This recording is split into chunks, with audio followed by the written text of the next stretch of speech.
Nuestra alabanza y nuestra adoración a Dios debe estar siempre fundamentada en su grandeza, en su poder, en su gloria, en su magnificencia, en su misericordia y en su amor. Es decir, entre más nosotros conocemos la grandeza, el poder, la misericordia de Dios, más vamos a poder alabarle y adorarle. Pero si ignoramos o queremos ignorar su grandeza, su poder y su misericordia, pues difícilmente podremos llegar a tener ese temor de Dios, es decir, ese respeto, esa honra y ese honor que le debemos brindar a nuestro Dios. Miren, el no tomarle en cuenta, el no tomar en cuenta a Dios, no tomar en cuenta su consejo, no tomar en cuenta o no consultarle o no obedecerle, es el camino más rápido y más ágil para cualquier momento llegar a sentirnos superiores a Dios o aún incluso llegar a negar su existencia.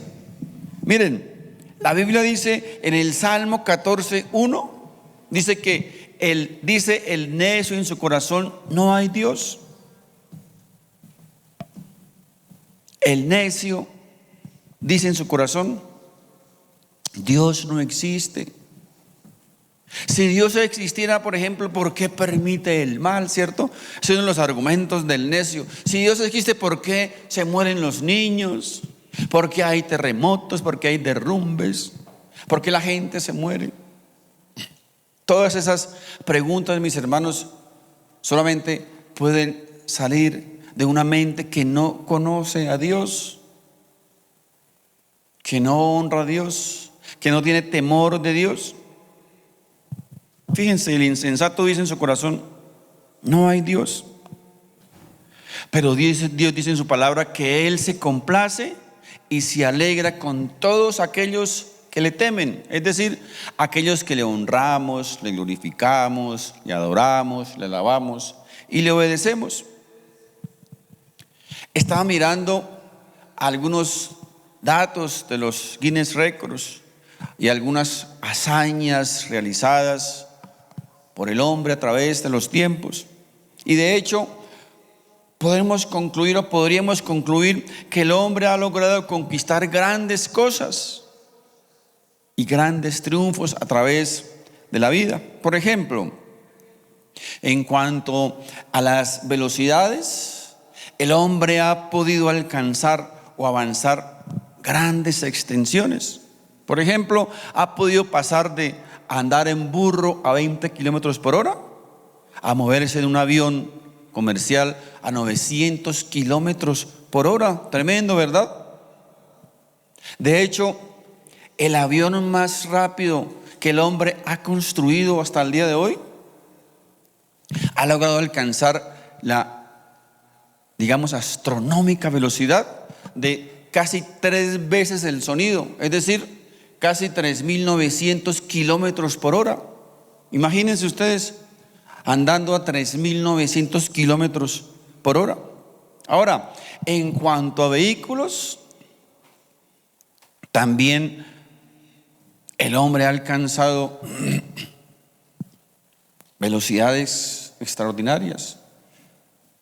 El carro más veloz que ha construido el hombre, la historia, los récords, ha alcanzado casi 500 kilómetros por hora. ¿Usted se imagina un vehículo a 500 kilómetros por hora?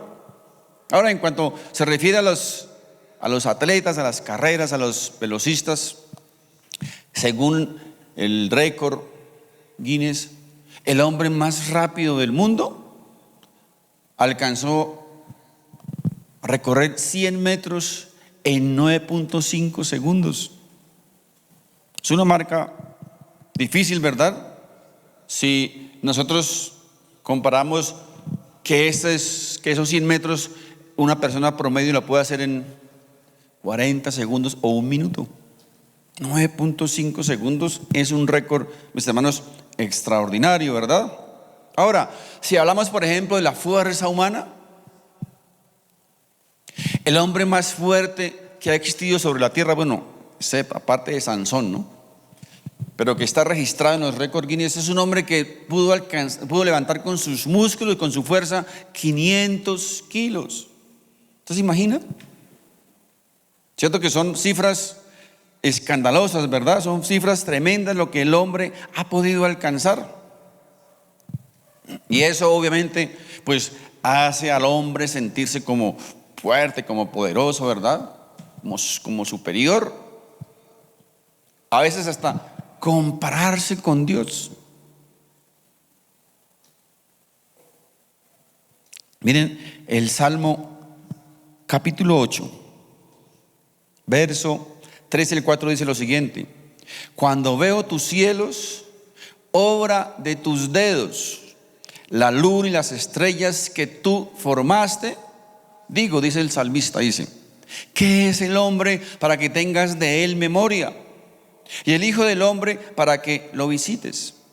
Miren, dice el salmista, cuando veo los cielos. Esa palabra dice cuando veo no se refiere a solamente mirar, sino él está observando los cielos. Dice, él mira, observa los cielos, observa las estrellas, la creación de Dios.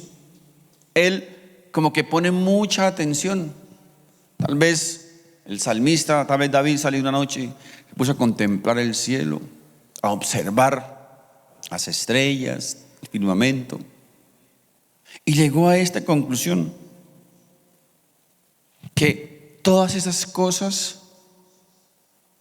se las atribuía a Dios. El salmista pudo reconocer que todo ese firmamento, que toda esa extensión, que todas esas maravillas que estaba viendo habían sido creadas, dice, por la mano de Dios.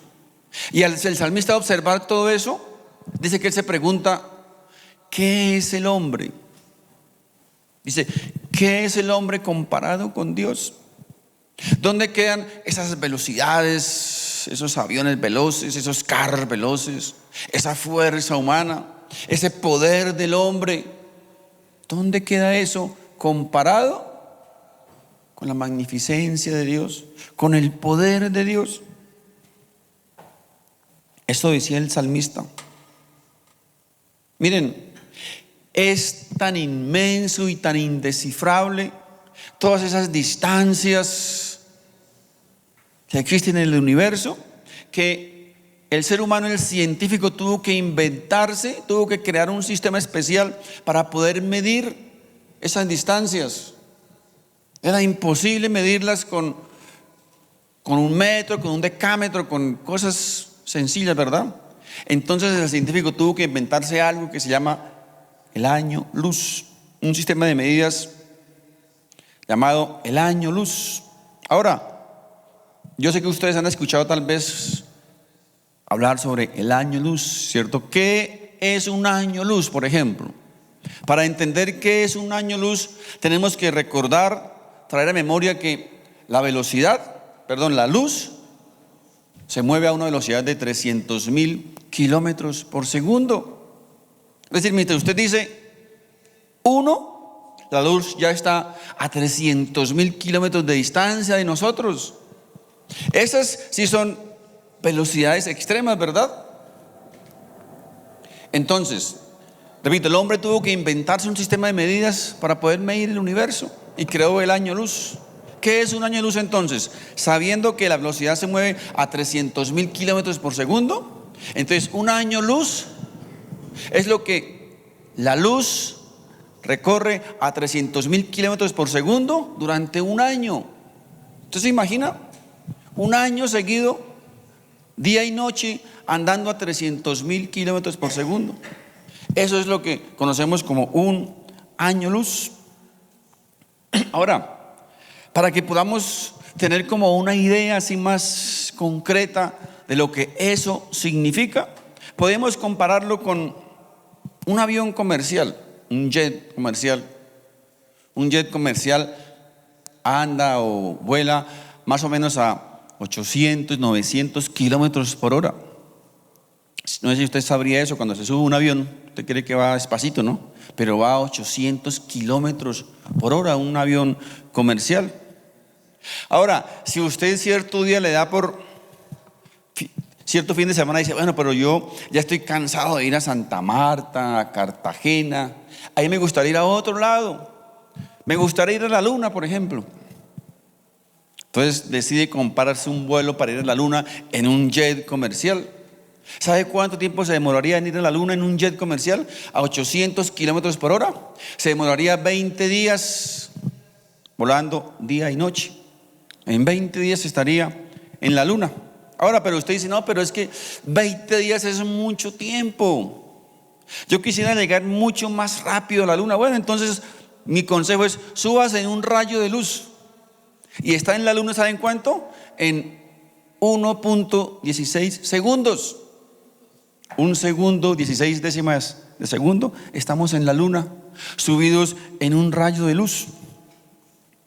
Ahora, les recuerdo que la distancia entre la Tierra y el Sol, dicen los científicos, está más o menos a 150 millones de kilómetros.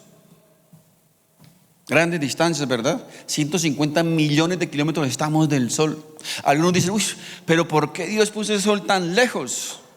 Mis hermanos, si lo hubiese puesto un poquito más cerquita, estaríamos como un chicharrón. Y si lo hubiese puesto más lejos, estaríamos como un hielo, como una pepa de hielo. Fíjense la exactitud, el poder, la grandeza de Dios. Ahora, mis hermanos, fíjense lo siguiente. Si estamos a 150 millones de kilómetros del Sol, si a alguien le da por ir a calentarse un poquito más arriba, quiere ir hasta el Sol en un avión comercial, en un jet comercial, pues se demoraría la módica suma de 21 años volando día y noche a 800 kilómetros por hora para llegar al Sol. Ahora a alguien le parece, no, pero eso es mucho tiempo. Bueno, pues entonces mi consejo es, súbase en un rayo de luz. ¿Sabe cuánto se demoraría en llegar al Sol en un rayo de luz? 8 minutos 16 segundos. Así que mis hermanos, si a nuestro Dios un día esto le da por apagar el foco principal, tenemos 8 minutos 16 segundos para correr a buscar linterna o una vela, porque vamos a quedar en absoluta oscuridad. Mis hermanos, estas sí son extraordinarias y tremendas velocidades, ¿verdad? Esto es la grandeza de Dios, la grandeza de Dios. Ahora, el hombre, repito, se jacta muchas veces porque tiene un vehículo súper rápido, el mejor vehículo. ¿Han escuchado ustedes? Uy, hermano, uy, parce, dicen, parce, hoy le metí al carro 150 kilómetros. Uy, parce, le metí a la moto 160 kilómetros. Oh, dice el otro, no, qué reas, pero ¿verdad? Y el hombre comienza a sentirse, a jactarse, alcancé tremendas velocidades, mis hermanos. Y entonces se inmortalizan en el libro de los récords Guinness, y comienzan a sentirse el centro del universo, a sentirse la última Coca-Cola del desierto. Comienzan a inflarse, a volverse famosos, populares. De hecho, por eso es que estamos tan estrellados, ¿verdad? En el mundo, porque estamos llenos de estrellas. Todos quieren ser superestrellas. Estrellas de la farándula, estrellas del cine, estrellas de la moda, estrellas del deporte. Y comenzamos a sentirnos más importantes y mejores que los demás. ¿Han escuchado ustedes, por ejemplo, decir, no, es que es un poderoso hombre de Dios? Ese es un poderoso hombre de Dios, mis hermanos. No existe tal cosa como un hombre poderoso de Dios. Existen hombres a quienes Dios usa poderosamente, que es diferente, ¿verdad? Dios es el poderoso, Dios es el grande. Repito, por eso a veces comenzamos a inflarnos, comenzamos a sentirnos importantes. ¿Saben por qué? Porque no conocemos a Dios, no conocemos su grandeza, conocemos su poder, su creación, su grandeza. Porque cuando conocemos a Dios, cuando entendemos estas cosas, cuando comprendemos estas cosas, mis hermanos, repito una vez más, ¿dónde quedan nuestras minúsculas distancias? Nuestras microscópicas velocidades comparadas con Dios, con el poder de Dios. Miren, aún viajando en el avión más rápido del mundo, en el supercohete construido por el hombre, nos demoraríamos cientos y tal miles de años en llegar a la estrella más cercana de nosotros. ¿Y saben qué? Allí ya está Dios, allí ya estaba Dios.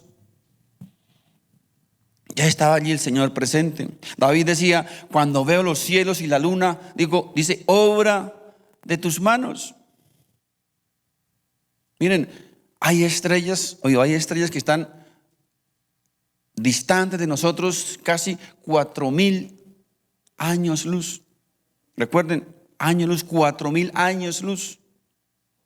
Es decir, viajando a 300,000 kilómetros por segundo, se demorarían 4,000 años en llegar donde nosotros estamos.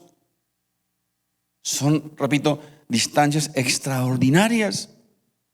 Así que si una noche de estas sales y comienzas a contemplar las estrellas, algunas de esas estrellas, algunas de esas luces, esa luz que está ahí, de esa luz, viene viajando desde hace 4,000 años a 300,000 kilómetros por segundo para llegar a nuestros ojos.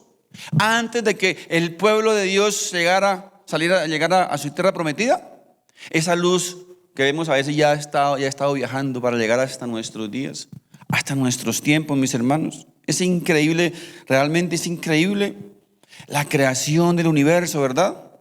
Algunos dicen, no, pero yo no entiendo por qué Dios se tomó semejante trabajo para crear todo eso tan grande. ¿Para qué? Mis hermanos, ¿quién le dijo a usted que eso le costó trabajo a Dios? Dios dice que Dios habló y todo fue creado. No hay ningún trabajo para Dios. Para nada. Mis hermanos, toda esta maravilla, toda esta grandeza de Dios, todo este poder de Dios, y aún así podemos llegar a jactarnos que porque hemos viajado bastante, que porque hemos ido a Europa, que porque hemos ido a Estados Unidos, que porque hemos ido a Patagonia, Ciudad Bolívar, Chía. Mis hermanos, ¿qué es eso? ¿Qué es todo eso comparado, repito, con la grandeza de Dios? Ahora, y lo más tremendo de esto es, conociendo esta grandeza de Dios, conociendo este poder de Dios, hay algunos insensatos que se atreven a negar la existencia de Dios. Por eso dice la Biblia, dice el necio. ¿Saben qué significa necio? Significa tonto. Dice el tonto en su corazón, no hay Dios. No hay Dios. Aún con esta pequeñez humana, con todas nuestras limitaciones, y existen personas que se atreven a darle órdenes a Dios. ¿Han escuchado? A ordenarle a Dios. Es más, otros hasta le cuentan, ¿verdad? 1, 2, 3, ¡pum! ¿Saben qué? Ignorancia nomás, ignorancia. Se atreven a decirle a Dios cómo es que tienen que hacer las cosas. No, es que si yo fuera Dios, yo haría esto, yo haría aquello, si yo fuera Dios. Mis hermanos, Dios es Dios, por eso es Dios. Tenemos que dejarle a Dios ser Dios, porque Él sabe perfectamente lo que hace.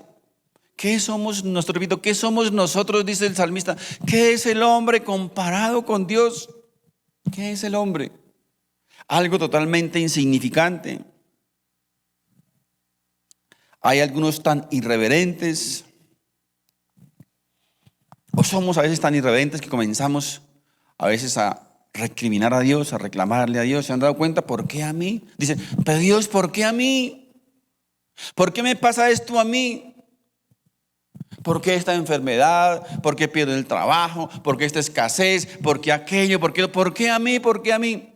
Ahora, mi querido hermano, yo quiero hacerle una pregunta. ¿Alguna vez nos hemos preguntado, cuando le pasa algo a otro, nos hemos preguntado, ¿por qué a él y por qué a mí no? ¿Cierto? ¿Por qué a mí no? ¿Acaso soy mejor que los demás? ¿Por qué a mí? ¿Saben por qué? ¿Saben por qué a mí? Porque Dios es el creador. Dios es el dueño absoluto y soberano de todos, y eso le da derecho sobre todo y sobre todos. Y como dueño, ¿cierto? Como dueño, Él puede hacer lo que se le antoje, ¿verdad? Eso se llama soberanía de Dios. Dios hace lo que Él quiere, no lo que tú le digas, lo que tú le ordenes, lo que tú le decretes. Dios es soberano. Ahora, yo pregunto, si tú quieres coger tu carro a patadas, quieres regalarlo, quieres dañarlo, quieres botarlo, ¿quién le puede decir algo? Es tu carro, ¿cierto? Y hace con él lo que se te dé la gana. Así es Dios. Dios es soberano. Dios es nuestro dueño. Dios nos creó. Y Él puede hacer lo que quiera. Puede llevarse a mi mamá, a mi papá, a mi hijo, a mi hija, a mí cuando Él quiera. Cuando Él quiera. ¿De cuándo acá Dios tiene que correr a obedecerle a los superprofetas, superapóstoles, a cumplir sus órdenes? ¿De cuándo acá? Qué irreverencia, mis hermanos, qué irreverencia del ser humano. Así que nosotros al ignorar el poder y la grandeza de Dios, es como faltarle al respeto a Dios. Es como faltarle al respeto a Dios. Solo es, repito, es ignorancia. Otros son aún más atrevidos, más osados, que se atreven a amenazar a Dios. Bueno, Dios, si no me da esto, me voy de la iglesia. No vuelvo más por allá a la iglesia porque me tiene que dar esto, si no, no cuente conmigo. No, pues pobrecito Dios, ¿cierto? Con la amenaza del fulanito, se va de la iglesia. No vuelve más a la iglesia. Miren, dice la Biblia que Dios se complace en los que le temen y en los que esperan en su misericordia. Ahora, ¿quiénes son los que le temen? ¿Qué significa el temor a Dios? No es miedo, ¿verdad? Temor es reverencia, es honra, es adoración, es respeto. Nadie, mis hermanos, oído, nadie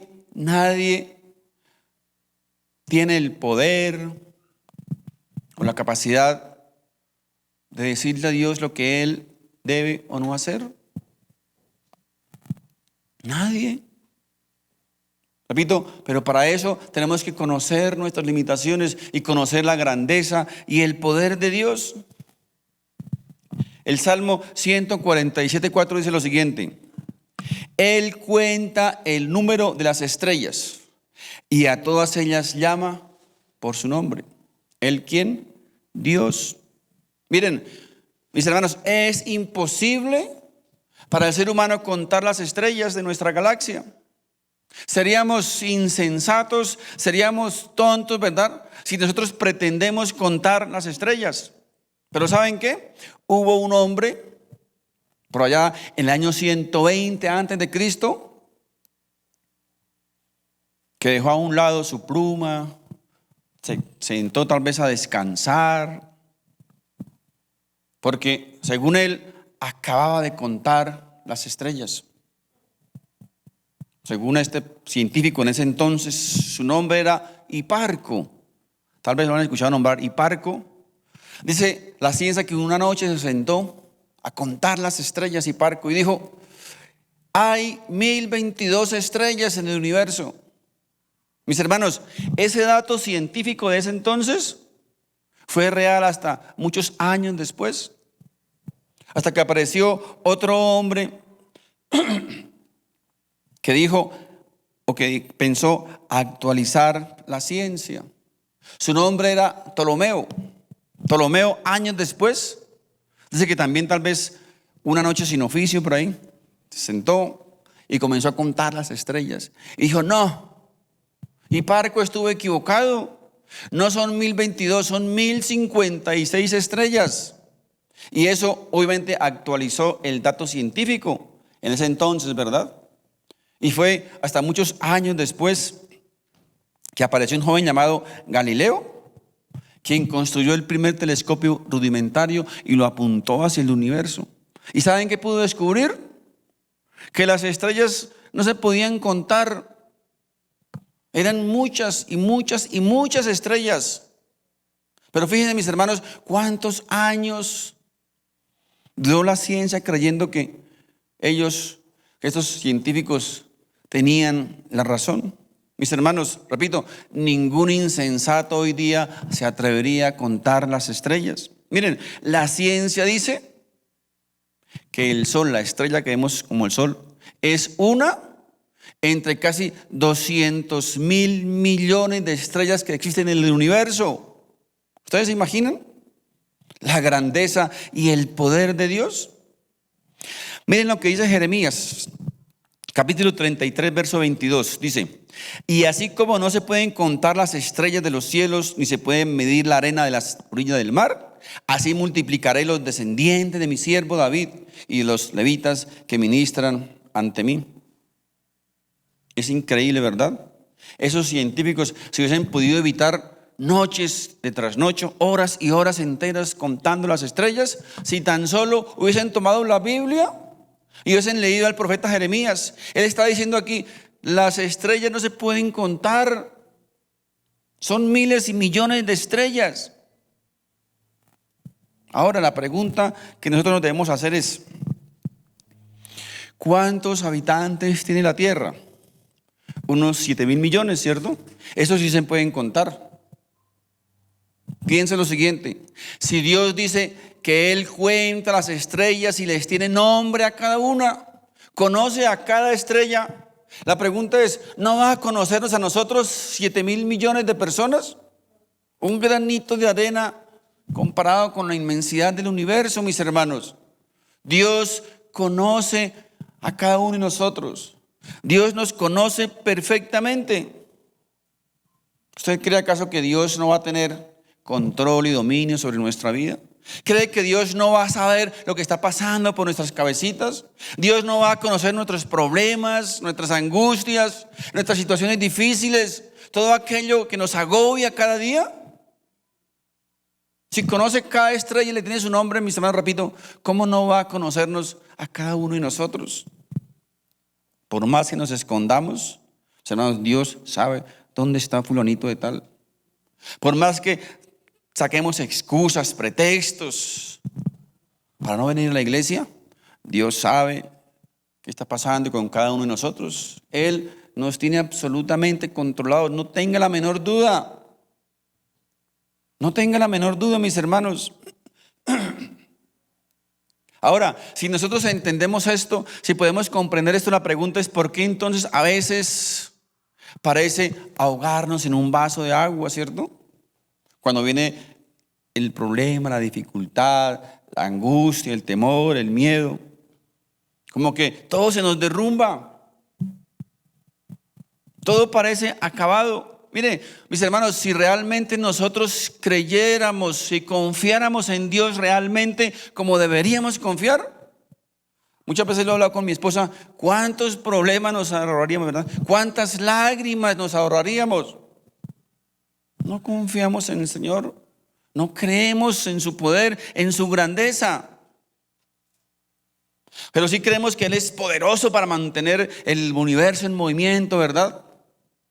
Para mantener la tierra suspendida en el espacio, cada uno de sus astros en un sitio, en su lugar especial. Dios puede controlar eso.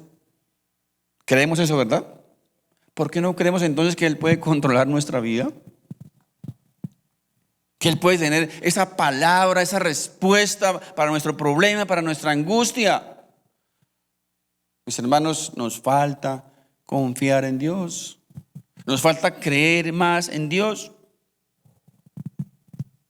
A veces tomamos actitudes, cuando llegan las dificultades, cuando llegan los problemas, tomamos actitudes de los incrédulos. Eso es normal para alguien que no conozca de Dios. Alguien que no conoce de Dios, llega el problema, llega la dificultad, llega la pérdida, la quiebra comercial. ¿Saben qué hace? Pues se suicidan, ¿verdad? No conocen de Dios. ¿En quién van a confiar? ¿Qué esperanza van a tener si no confían, no creen que ni Dios exista? Pero nosotros, mis hermanos, que conocemos de Dios, que podemos conocer su grandeza y su poder, mis hermanos, ¿cómo no vamos a confiar en Dios? ¿Cómo no vamos a poder esperar en Él? Tremendo. Porque cuando tenemos, por ejemplo, la necesidad económica. Entonces vamos donde Dios, ¿verdad? Vamos como como enojados, ¿cierto? A reclamarle, Dios, ¿qué pasa aquí? ¿Por qué me está pasando esto? ¿Acaso usted no sabe que yo le estoy dando su diezmo y su ofrenda? ¿Por qué a mí?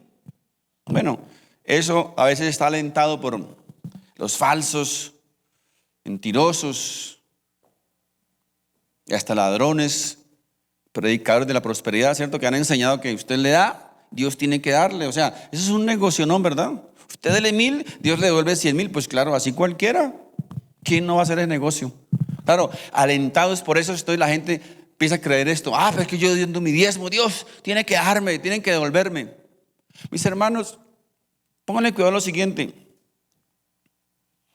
Cuando nosotros actuamos de esa manera, estamos tratando a Dios como si Él fuera un guarda de seguridad. No, le estoy pagando. Tiene que protegerme, tiene que cuidarme, porque si no, como dice, si no, no más. Le corto el chorro, no más diezmo, no más ofrenda, porque usted no me está cuidando. ¿Qué estamos pensando, mis hermanos? Que Dios, repito, es un guarda de seguridad o es una escolta.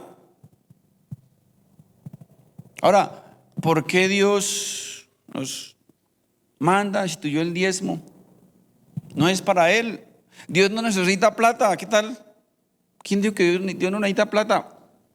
Él lo instituyó ¿para qué? Para ayudarnos a nosotros, ¿cierto? Para que la avaricia y para que la codicia no comience a anidarse en nuestro corazón. Por eso es que Dios quiere que demos, que ofrendemos, que aportemos para la obra, porque comenzamos a volvernos. Y eso no es bueno, ¿verdad? No es bueno, porque comenzamos a depositar nuestra confianza y nuestro todo en las cosas materiales, y Dios no quiere eso. Porque eso le puede quitar, le puede robar a Dios su primer lugar. Comenzamos a confiar en las riquezas, en el poder, en las cosas materiales, y vamos dejando a un lado a Dios. Dios no quiere eso, ¿verdad? No quiere eso de sus hijos. Así que el problema es, mis hermanos, nuestra falta de fe, nuestra falta de confianza en Dios. Así que el problema está en nosotros, el problema no está en Dios. Generalmente le reclamamos a Dios, ¿verdad? Pero el problema está en cada uno de nosotros.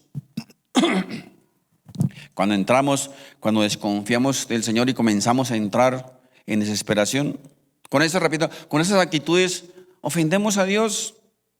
Ofendemos a Dios porque estamos haciendo a Dios más pequeño que nuestros problemas. Es decirle como, Dios, tú no puedes con mi problema. No has podido hacer nada con mi problema. O sea, mi problema es más grande que Dios. Mucha gente, repito, hace a Dios tan pequeñito que incluso algunos lo hacen tan pequeño y tan insignificante que se lo cuelgan aquí en el pecho, ¿no? Aquí va mi Dios. Entonces, cuando va a viajar, cuando está en riesgo, se agarran aquí la medallita. Aquí Dios, protégeme, ¿verdad? O sea, Dios es tan pequeñito que lo tenemos en la mano. Y comenzamos a confiar en esa cosa, ese Diosito tan pequeñito. Es una ofensa a Dios, mis hermanos. Es una ofensa a Dios. Fíjense, Juan cuenta las estrellas y llama a cada una por su nombre. Qué tremendo, ¿verdad? Qué tremendo la grandeza y el poder de Dios. Si nosotros pudiésemos dimensionar esto, entender, mis hermanos, comprender que ese Dios grande y poderoso es nuestro Dios, es nuestro Padre. Podemos decirle a Él Padre. Podemos acercarnos, como dice la palabra, confiadamente y decirle: Padre, aquí está mi necesidad, aquí está mi dolor, mi sufrimiento, mi sueño, mi anhelo. Podemos acercarnos a ese Dios grande y poderoso. Miren, el Salmo 147:5 dice: grande es el Señor nuestro y de mucho poder. Dios, mis hermanos, es poderoso. Dios es poderoso. ¿Sabías eso? Dios es poderoso. Ahora pregunto, si Dios es poderoso, si yo creo que Dios es poderoso, la pregunta es: ¿ese Dios poderoso podrá ayudarme en mi necesidad? ¿Podrá traer esperanza a mi vida? ¿Podrá devolver a mi hijo de las drogas? ¿Podrá darme un futuro? Ahora, otra pregunta.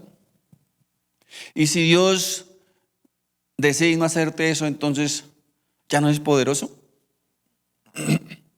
Tremendo, ¿cierto? Porque Dios es poderoso cuando me da lo que quiero. Pero cuando no me da lo que yo quiero, entonces, ya, Dios ya no es poderoso. Ya no me sirve, ¿verdad? Mis hermanos, Dios es poderoso, aunque te dé lo que quiera o aunque no te lo dé. Dios sigue siendo poderoso, aunque estés enfermo, aunque estés sano. Dios sigue siendo poderoso, aunque tengas dinero o aunque tengas escasez. Dios sigue siendo poderoso. Y como sigue siendo poderoso, entonces yo puedo acudir a Él en cualquier momento. Por eso dice la Biblia, con Él son nuevas las misericordias cada día. Es decir, hoy estoy mal, ¿cierto? Hoy amanecí mal, hoy tuve este problema. Yo puedo confiar en que mañana las cosas pueden estar mejor. Esa es la esperanza del creyente. Esa es la esperanza del creyente. Repito, el no creyente no tiene ninguna esperanza. ¿De qué? ¿De qué esperanza tiene? Pero usted y yo como creyentes tenemos esa esperanza de que si hoy las cosas están mal, mañana Dios puede cambiarlas. De hecho, la Biblia dice que a los que amamos a Dios, ¿recuerdan? A los que amamos a Dios, todas las cosas nos ayudan para bien. Oye, todas las cosas. No dice que las cosas buenas, ¿verdad? Todas las cosas nos ayudan para bien. Es decir, las cosas que para nosotros a veces pueden ser malas, Dios tiene el poder porque es poderoso, ¿verdad? Dios tiene el poder para transformarlas a nuestro favor en cualquier momento. Ese es el Dios en el que confiamos. A veces, mis hermanos, miren, a veces la mejor bendición para nosotros es que Dios no nos da lo que pedimos. ¿Sabían eso? ¿Por qué? Porque hay cosas, mis hermanos, hay cosas que queremos, pero no necesitamos. Y hay cosas que necesitamos, pero no queremos. Así como nuestros hijos, ¿verdad? Nuestros hijos hay veces que necesitan cosas que no quieren, pero como las necesitan, hay que darlas porque las necesitan. Así pasa con nosotros. Dios a veces nos da cosas que nosotros no queremos, pero las necesitamos. Muchos necesitamos urgentemente la disciplina de Dios, porque como hijos, pues, somos desobedientes. Así que el problema, mis hermanos, el problema no está en Dios, el problema está en nosotros. Dios sigue siendo siempre grande y poderoso. El problema está en nosotros, en que no hemos aprendido a confiar en Dios, a creer en Él. El verso continúa diciendo, y su entendimiento es infinito. Es decir, la mente de Dios, el pensamiento de Dios, el conocimiento de Dios es infinito.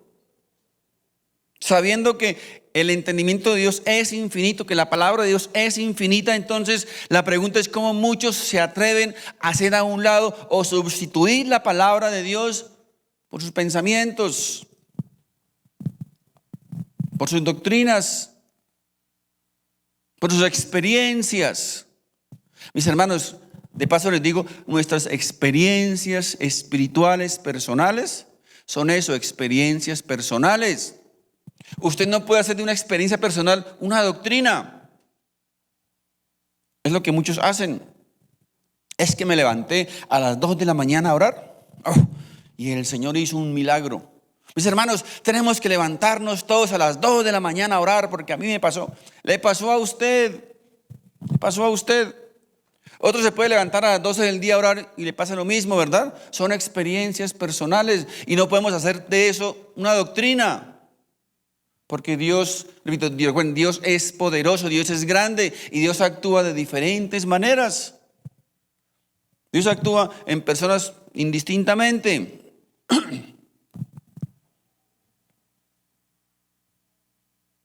¿De dónde? Yo siempre me pregunto, cuando estaba comenzando en la vida cristiana, yo escuchaba decir a alguien, a un predicador, no, es que me senté a hablar con Dios. Y Dios me dijo que hiciera esto. Y yo decía, wow, sería tremendo, ¿no? Que Dios me hablara a mí, como le habla al pastor. No, y yo le dije a Dios, no, Dios, eso no me sirve. Y Dios dijo, bueno, entonces, y wow. No, pues, perdón, Malaquías. Hoy día es muy común escuchar eso, ¿verdad? No, es que Dios me dijo, Dios me habló. Amigo, asegúrese lo siguiente: cuando Dios le hable, asegúrese de que esa palabra tiene capítulos y versículos. De resto, puede ser el producto, decía alguien por ahí, de una bandeja paisa que comió a las 12 de la noche. Pero es que hoy día yo me pregunto, Dios mío, ¿pero por qué? ¿Por qué habla tanto con los superapóstoles y superprofetas? ¿Por qué habla tanto con ellos? Dios me dijo, Dios me habló, Dios puso en mi corazón. Mire, vas a confiar, mis amigos. Oye, vas a confiar en el corazón del hombre, que dice la Biblia que el corazón es malo y perverso. Va a confiar en el corazón del hombre. Vamos a confiar en el corazón del hombre, en lo que el pastor o el predicador piensa o dice o siente en su corazón. O vamos a confiar en la palabra de Dios, del Dios grande, poderoso. Amén. Dios nos libre de todas esas expresiones. Ven, todos esos cuentos de que Dios me dijo, ¿sabe qué? Eso viene de generaciones, ¿no? De otros que me enseñaron eso hace unos años. Eso no existió nunca. Eso no ha existido siempre. Se lo inventó el hombre. Dios sabe para qué lo hacen. Para sentirse grandes y poderosos, ¿verdad? Dicen, uy, al pastor Dios le habla al pastor directamente. Escucha la voz de Dios. Claro, Dios nos habla. ¿Sabe que Dios nos habla? ¿Sabe que Dios nos habla? Claro que Dios nos habla, ¿verdad? A través de su palabra. A través de su palabra nos habla. Ahora, si Dios le revela a cada uno algo diferente, entonces la pregunta es, entonces, ¿para qué la Biblia? ¿Para qué la Biblia? Eso pasaba antiguamente, ¿te acuerdas? Antes de la antigüedad, cuando los profetas, eso eran los profetas. Dios le hablaba a ellos y ellos hacían, ¿verdad? Ellos les pasaban al pueblo el mensaje, pero hoy día tenemos la Biblia. ¿Tenemos la Biblia? Entonces, Dios nos libre, repito, de todas esas tonterías. Así que, mis hermanos, dice el texto que el entendimiento de Dios es infinito. El conocimiento de Dios es infinito. El pensamiento de Dios es infinito. Una vez más la pregunta, ¿será que con ese pensamiento de Dios infinito no tendrá Dios acaso por ahí una palabra? Una respuesta para nuestras preguntas, para nuestras inquietudes, para nuestras dudas. ¿No tendrá Dios acaso en su palabra por ahí? Conociendo que su pensamiento es infinito. Miren, el verso 6 dice, Jehová exalta a los humildes. ¿Qué es una persona humilde?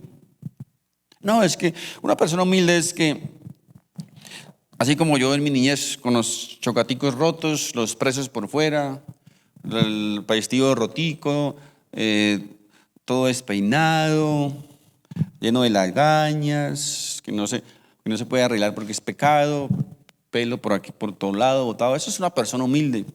No, ¿quién dijo eso? ¿Quién dijo eso? Es una persona tal vez desordenada, desasiada. Una persona humilde es una persona que reconoce la grandeza de Dios. Es una persona que tiene la capacidad, mis hermanos, de reconocer lo grande y poderoso que es Dios. Y esas personas, dice Dios exalta a los humildes. Dios exalta, Dios levanta a los humildes. Dice, y humilla a los impíos hasta la tierra. Humilla a los impíos hasta la tierra. ¿Quién es aquel impío? Es aquel que es irreverente con Dios, que es soberbio con Dios, que es altivo con Dios. Personas que Dios muchas veces tiene que humillar. Pero lo más triste de eso, mis hermanos, ¿sabe qué es lo más triste de todo eso? Que aún estando en humillación, no reconocen la grandeza de Dios, no reconocen el poder de Dios. Prefieren estar ahí en humillación, ¿verdad? que reconocer la grandeza y el poder de Dios. No sé si alguno de ustedes hemos sentido alguna vez la humillación de Dios en nuestra vida. Es decir, nos ha quitado tal vez algún sueño, nos ha quitado esto, nos ha quitado aquello. ¿Saben para qué? Para que comencemos a depender de Él en todo. Porque es que recuerden, Él es el soberano, Él es el Rey del universo, Él es el que traza nuestro camino. Dice la Biblia, el hombre propone y Dios dispone. ¿Dice la Biblia eso o no? Dejo de tarea. Yo les cuento que sí dice eso la Biblia. En la versión internacional busquen ahí, dice Dios, el hombre propone y Dios dispone. No es un adagio, no es un dicho. Es decir, el hombre le presenta a Dios sus planes, sus proyectos, ¿verdad? Presentarle a Dios nuestros proyectos en oración, nuestros planes, nuestros sueños. Está bien, se los presentamos a Dios en oración, ¿verdad? Pero Dios decide qué de aquello se cumple y qué no se cumple. Porque Él es el Rey, Él es el que manda, Él es el soberano, mis hermanos. Isaías 40, capítulo 12, dice lo siguiente: ¿quién midió las aguas con el hueco de su mano y los cielos con su palma? Con 3 dedos juntó el polvo de la tierra y pesó los montes con balanza y con pesas los collados. ¿Quién enseñó al Espíritu de Jehová o le aconsejó enseñándole? ¿A quién pidió consejo para ser avisado? No, yo creo que aquí los superapóstoles, superprofetas dicen a mí. ¿A quién pidió consejo Dios para ser avisado? ¿Quién le enseñó el camino del juicio? ¿O le enseñó ciencia? ¿O le mostró la senda de la prudencia? Fíjense, mis hermanos, fíjense lo que dice la palabra de Dios. Si llegamos a creernos tal vez a veces mucho, llegamos a creernos mucho café con leche. Dice aquí la Biblia, ¿a quién consultó Dios acaso? ¿A quién consultó? ¿A quién le pidió un consejo para Dios actuar en algo? ¿A quién? A nadie, ¿verdad? Porque Él es poderoso. La paradoja aquí, mis hermanos, es que aún siendo nosotros nada comparados con Dios, Él decidió, el grande y el poderoso decidió bajar a este mundo, hacerse hombre, sufrir, sangrar y morir por cada uno de nosotros. Ese Dios grande y poderoso, repito, murió por ti, murió por mí, por cada uno de nosotros, siendo tan insignificantes delante de Él. Esto, mis hermanos, es esto a veces es lo que confunde a los incrédulos, ¿verdad? Los confunde totalmente.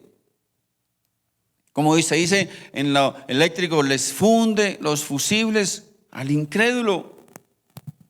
¿Por qué? Por falta de conocimiento. Por falta de conocimiento de Dios. No pueden llegar a entender esto. De hecho, ¿qué dicen de nosotros? Que estamos locos, ¿cierto? Esos, aleluya, están locos. Pero mis hermanos, en eso sí tienen razón. Porque la Biblia dice que es una locura, ¿verdad? Es locura. Es locura. Es algo que el hombre sin Dios, el hombre apartado de Dios no puede entender. ¿Cómo va a entender? Mire, ¿cómo va a entender un hombre sin Dios que una persona que ama a Dios se queda sin trabajo, tal vez pierde un hijo, una enfermedad, ¿cierto? Y aún así sigue alabando y adorando a Dios?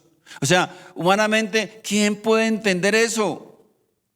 ¿Quién puede entender, por ejemplo, que el apóstol Pablo y Silas, la noche en que supuestamente iban a ser decapitados, les iban a cortar la cabeza, ¿quién puede entender que ellos se levantaron esa noche, adoraron a Dios, alabaron a Dios, cantaron cánticos? O sea, humanamente, mis hermanos, pensemos, ¿quién puede entender eso? Si a veces nosotros, mis hermanos, repito, cuando nos pasa una cortadita aquí, comenzamos a renegar a Dios, comenzamos a renegar de Dios.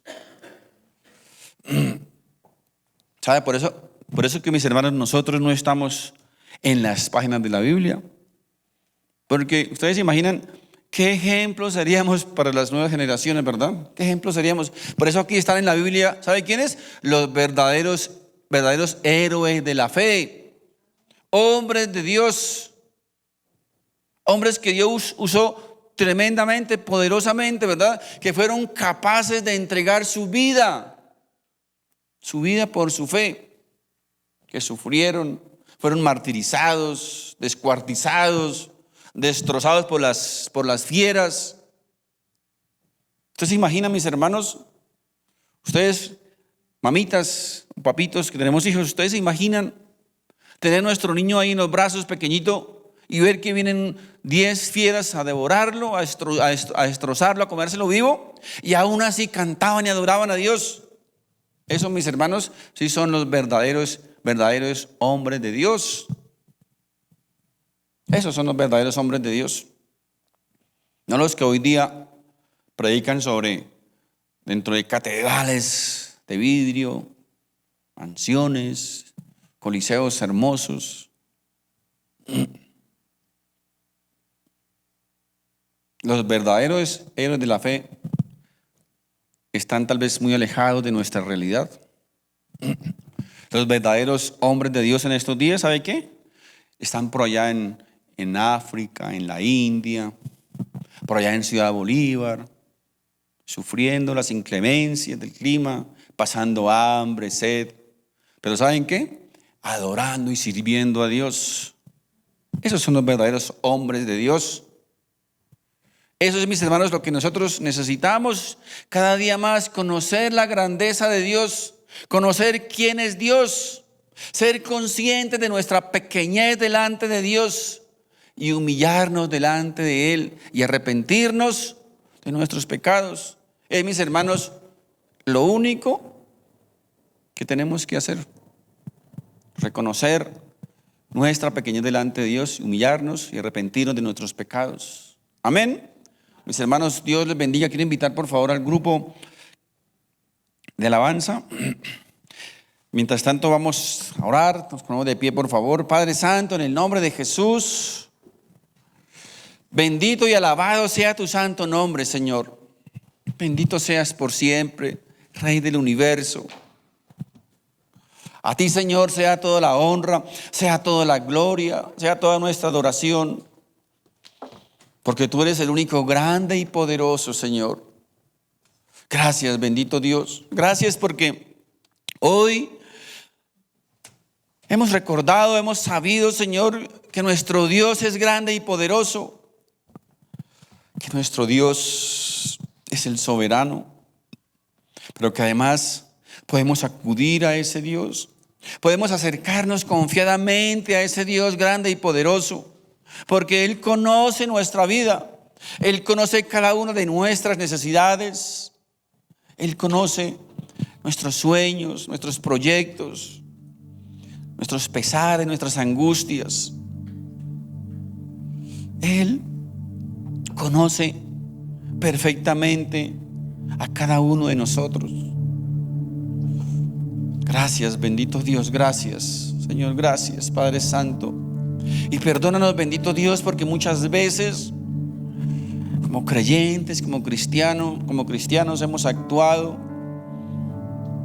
hemos reaccionado como personas que no conocen a Dios. Bendito Dios, yo oro hoy, Señor, por cada uno de tus hijos, de tus siervos, por cada personita, Señor, que está en este lugar o que nos están viendo, nos escuchan a través de las redes. Yo oro, Padre Santo, para que su corazoncito llegue a tener la capacidad, Señor, de reconocer tu grandeza, Señor, de reconocer que solamente tú eres Dios y que no hay Dios como tú, ni arriba en los cielos ni abajo en la tierra, sino que tú eres el grande y poderoso, lleno de misericordia y de amor. Bendito Dios, gracias, Señor, por tu palabra. Gracias por tu bendita palabra, la cual has dejado a nuestro alcance, para que podamos a través de ella ser guiados, direccionados y para que ella sea la que nos indique nuestro caminar. Bendito sea y alabado por siempre, Señor Jesús. Si este mensaje ha sido de bendición para tu vida, te invito para que te suscribas a este canal, compartas este video con tus familiares y amigos y así juntos podamos llevar la palabra de Dios. Si vives en Bogotá, te invito a nuestras reuniones presenciales todos los domingos a las 10:30 de la mañana en la dirección que aparece en pantalla. Dios te bendiga.